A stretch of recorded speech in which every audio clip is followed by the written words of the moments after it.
شروع اللہ کے نام سے جو بڑا مہربان نہایت رحم والا ہے۔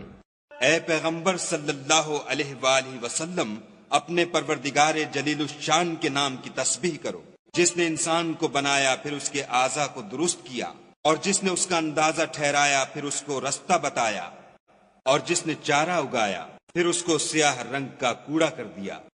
ہم تمہیں پڑھا دیں گے کہ تم فراموش نہ کرو گے، مگر جو خدا چاہے وہ کھلی بات کو بھی جانتا ہے اور چھپی کو بھی۔ ہم تم کو آسان طریقے کی توفیق دیں گے، سو جہاں تک نصیحت کے نافع ہونے کی امید ہو نصیحت کرتے رہو۔ جو خوف رکھتا ہے وہ تو نصیحت پکڑے گا، اور بے خوف بدبخت پہلو تہی کرے گا۔ جو قیامت کو بڑی تیز آگ میں داخل ہوگا، پھر وہاں نہ مرے گا نہ جیے گا۔ بے شک وہ مراد کو پہنچ گیا جو پاک ہوا اور اپنے پروردگار کے نام کا ذکر کرتا رہا اور نماز پڑھتا رہا۔ مگر تم لوگ تو دنیا کی زندگی کو اختیار کرتے ہو، حالانکہ آخرت بہت بہتر اور پائندہ تر ہے۔ یہی بات پہلے صحیفوں میں مرقوم ہے، یعنی ابراہیم اور موسیٰ کے صحیفوں میں۔ شروع اللہ کے نام سے جو بڑا مہربان نہایت رحم والا ہے۔ بھلا تم کو ڈھانپ لینے والی یعنی قیامت کا حال معلوم ہوا ہے؟ اس روز بہت سے منہ والے ذلیل ہوں گے، سخت محنت کرنے والے تھکے ماندے دہکتی آگ میں داخل ہوں گے۔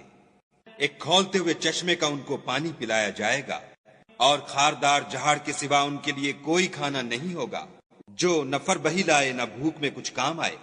اور بہت سے منہ والے اس روز شادماں ہوں گے، اپنے اعمال کی جزا سے خوش دل، بہشت بری میں۔ وہاں کسی طرح کی بکواس نہیں سنیں گے، اس میں چشمے بہ رہے ہوں گے، وہاں تخت ہوں گے اونچے بچھے ہوئے، اور آب خورے قرینے سے رکھے ہوئے، اور گاؤ تکیے قطار کی قطار لگے ہوئے، اور نفیس مسندیں بچھی ہوئی۔ یہ لوگ اونٹوں کی طرف نہیں دیکھتے کہ کیسے عجیب پیدا کیے گئے ہیں، اور آسمان کی طرف کہ کیسا بلند کیا گیا ہے، اور پہاڑوں کی طرف کہ کس طرح کھڑے کیے گئے ہیں، اور زمین کی طرف کہ کس طرح بچھائی گئی۔ تو تم نصیحت کرتے رہو کہ تم نصیحت کرنے والے ہی ہو، تم ان پر داروغہ نہیں ہو۔ ہاں، جس نے منہ پھیرا اور نہ مانا تو خدا اس کو بڑا عذاب دے گا۔ بے شک ان کو ہمارے پاس لوٹ کر آنا ہے، پھر ہم ہی کو ان سے حساب لینا ہے۔ شروع اللہ کے نام سے جو بڑا مہربان نہایت رحم والا ہے۔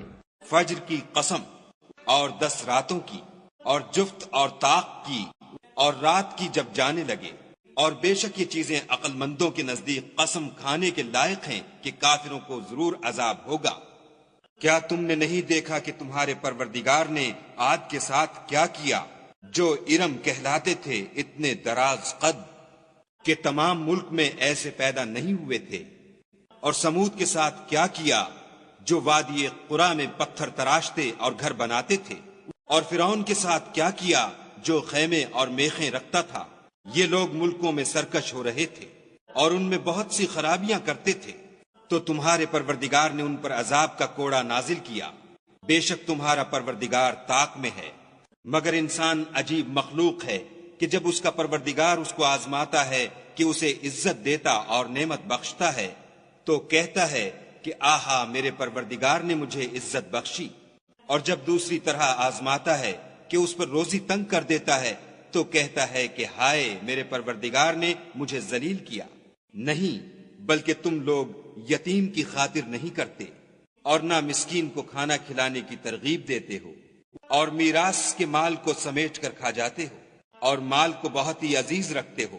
تو جب زمین کی بلندی کوٹ کوٹ کر پست کر دی جائے گی، اور تمہارا پروردگار جلوہ فرما ہوگا، اور فرشتے قطار باندھ باندھ کر موجود ہوں گے، اور دوزخ اس دن حاضر کی جائے گی، تو انسان اس دن متنبہ ہوگا، مگر اب انتباہ سے اسے فائدہ کہاں مل سکے گا۔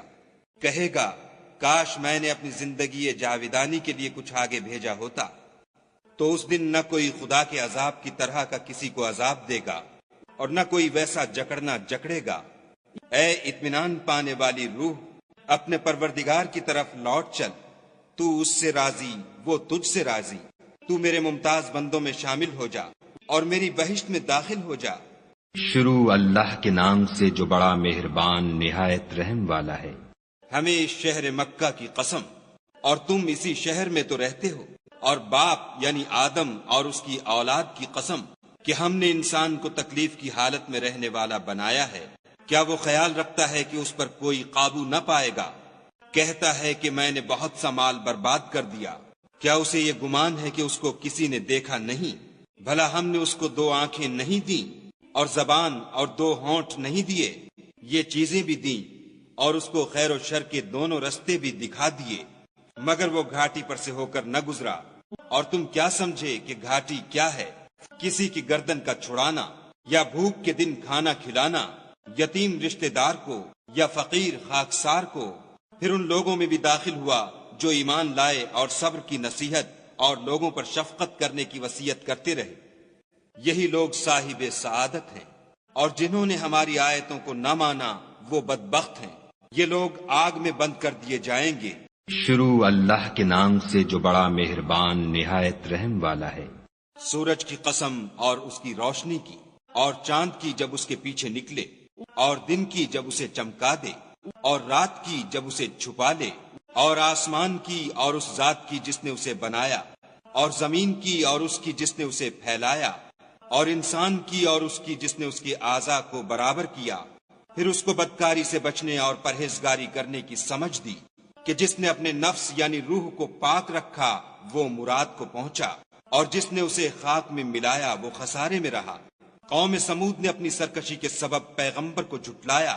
جب ان میں سے ایک نہایت بدبخت اٹھا تو خدا کے پیغمبر صالح نے ان سے کہا کہ خدا کی اونٹنی اور اس کے پانی پینے کی باری سے حذر کرو، مگر انہوں نے پیغمبر کو جھٹلایا اور اونٹنی کی کونچیں کاٹ دیں، تو خدا نے ان کے گناہ کے سبب ان پر عذاب نازل کیا اور سب کو ہلاک کر کے برابر کر دیا، اور اس کو ان کے بدلہ لینے کا کچھ بھی ڈر نہیں۔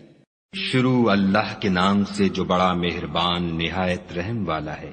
رات کی قسم جب دن کو چھپا لے، اور دن کی قسم جب چمک اٹھے، اور اس ذات کی قسم جس نے نر اور مادہ پیدا کیے کہ تم لوگوں کی کوشش طرح طرح کی ہے، تو جس نے خدا کے رستے میں مال دیا اور پرہیزگاری کی اور نیک بات کو سچ جانا، اس کو ہم آسان طریقے کی توفیق دیں گے۔ اور جس نے بخل کیا اور بے پرواہ بنا رہا اور نیک بات کو جھوٹ سمجھا، اسے سختی میں پہنچائیں گے، اور جب وہ دوزخ کے گڑھے میں گرے گا تو اس کا مال اس کے کچھ بھی کام نہ آئے گا۔ ہمیں تو راہ دکھا دینا ہے، اور آخرت اور دنیا ہماری ہی چیزیں ہیں۔ سو میں نے تم کو بھڑکتی آگ سے متنبع کر دیا، اس میں وہی داخل ہوگا جو بڑا بدبخت ہے، جس نے جھٹلایا اور منہ پھیرا، اور جو بڑا پرہیزگار ہے وہ اس سے بچا لیا جائے گا۔ جو مال دیتا ہے تاکہ پاک ہو، اور اس لیے نہیں دیتا کہ اس پر کسی کا احسان ہے جس کا وہ بدلہ اتارتا ہے، بلکہ اپنے خداوند اعلیٰ کی رضامندی حاصل کرنے کے لیے دیتا ہے، اور وہ ان قریب خوش ہو جائے گا۔